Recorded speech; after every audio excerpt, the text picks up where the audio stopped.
All right, how about it, y'all? You got Hawg. Thanks for talking about it. Look, we're going to talk about the Bornless. I want to show y'all a little behind the scenes. You see green screen. It's horrible camera quality. We're on my iPhone here, but I want to show you, like, if you know who I am, I'm that crazy dude that drives around in the truck with smokestacks, is blasting music all the time, and it's probably super easy to kill. But I play the game in a unique way, and it's with a simulator, steering wheel, and some other stuff. Like, yeah, I still can shoot and all that, but anyway, I want to show you what the Hog Truck Simulator looks like. So let's check it out.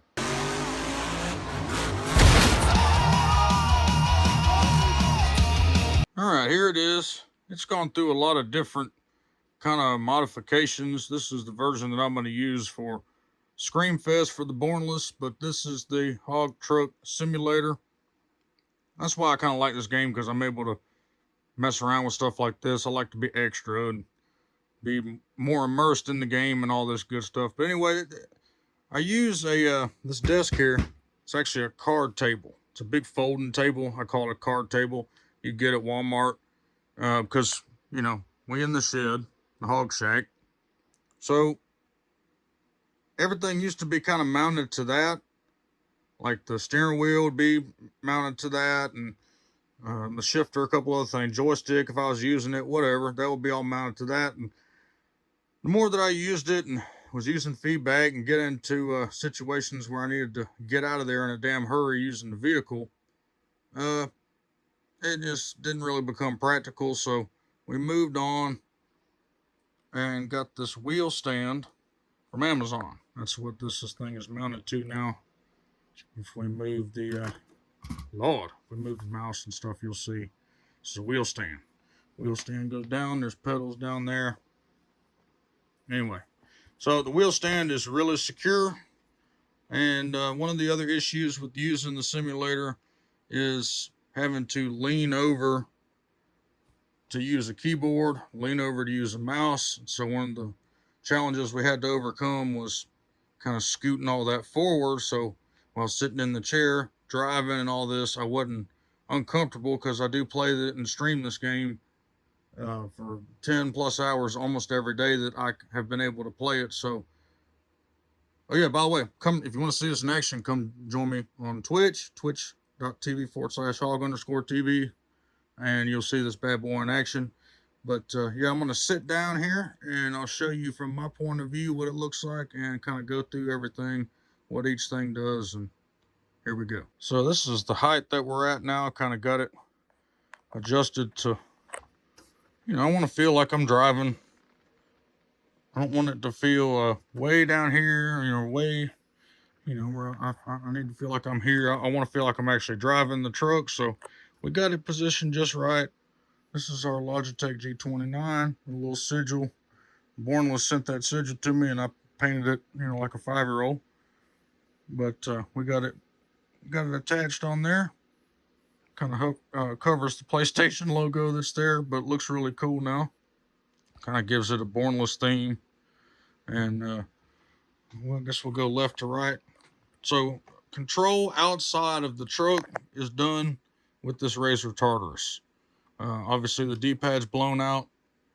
It's a common failure part on these devices here, but whatever, it still works fine with the keypad, and we program it WASD, and whatever game functions that we need are programmed here. It's just basically a little mini keyboard for your left hand.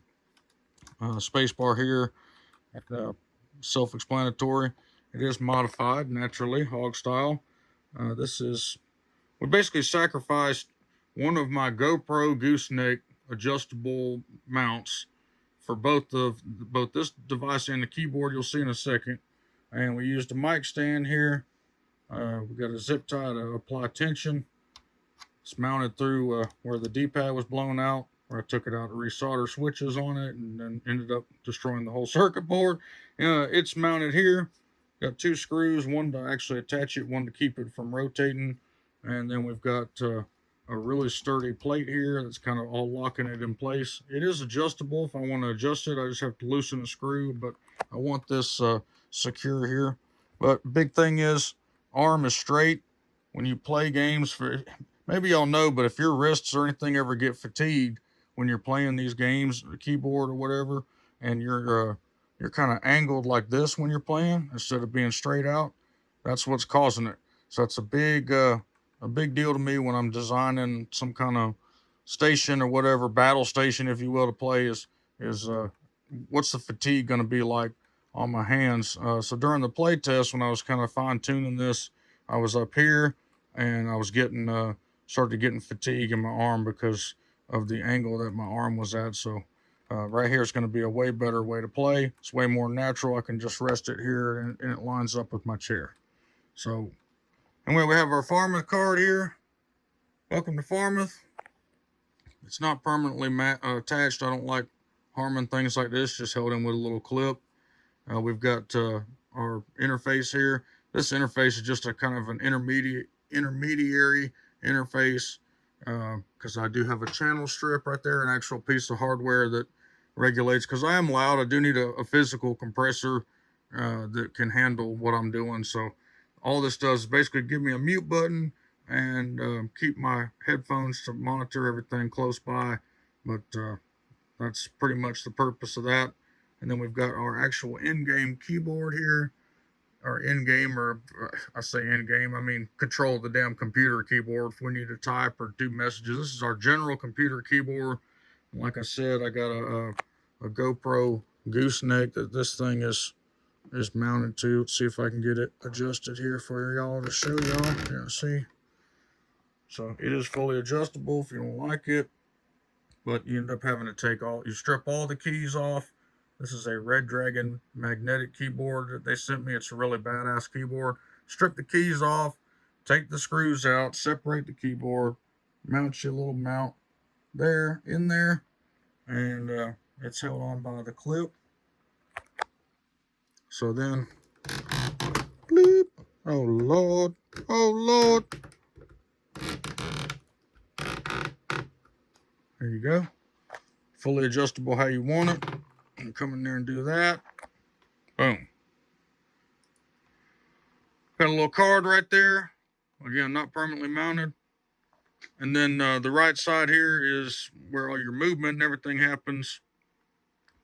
This was a big challenge for me as well, because during the play test for Screamfest for the Bornless, I had like some kind of rigged up piece of wood right here that this mouse pad was resting on, and after about 12 hours it started rocking because the screws I used, I didn't go to the hardware store to build it. I didn't have, ran out of wood screws, so we were using metal screws, which you don't do. But anyway, it started rocking its way out, and I said, no, we're gonna have to modify this. So as I showed you earlier, we've got a steel plate on there now. We've got our mouse pad with old man gel rest there, and we got plenty of room here to move around and flick and be the world's best shooter ever. And it also keeps the stream essentials close by, so this is where all the magic happens as far as whatever music I want to play or effects or whatever. It's through this. Mono sent me this as a prototype mixer they sent me, and I can control game sounds and stream sounds, all kind of stuff here, and then actually project songs and all this through right here. And then of course I've got this little bracket. This is actually a rod holder for fishing rod. Like if you build rods and stuff, that's what this is. It's just got a perfect little angle. It's attached in the side here, and it holds my Razor steam controller up. So I've got I can quickly change scenes if I need to or whatever. And then the most important thing is the radio. Hawg, why do you have a radio? Well, so you can communicate to your old lady inside and tell her when you need a snack. So, it's kept right here, quick access. You be playing, you get hungry. Baby, I need you to bring me a snack, hon. You can go, hey, hon, I need you to bring me a snack, please. Right away, dear. You're the best ever. That's what that's for. If y'all don't know about the radio, you only got your old ladies trained to use that. I'm going to be offering a class on how to do that, $29.99. But anyway, here, this is it. Come join me on stream if you want to see this bad boy in action. Naturally, we got pedals down there. I'm not trying to show you my legs, sorry. We got pedals down there that work too, but you know, pedals are pedals. This is where all the magic happens, and it's what we use to create all this cool content with. But anyway, appreciate y'all. Hit like and subscribe for more of the Bornless content. This is my new channel on the Bornless.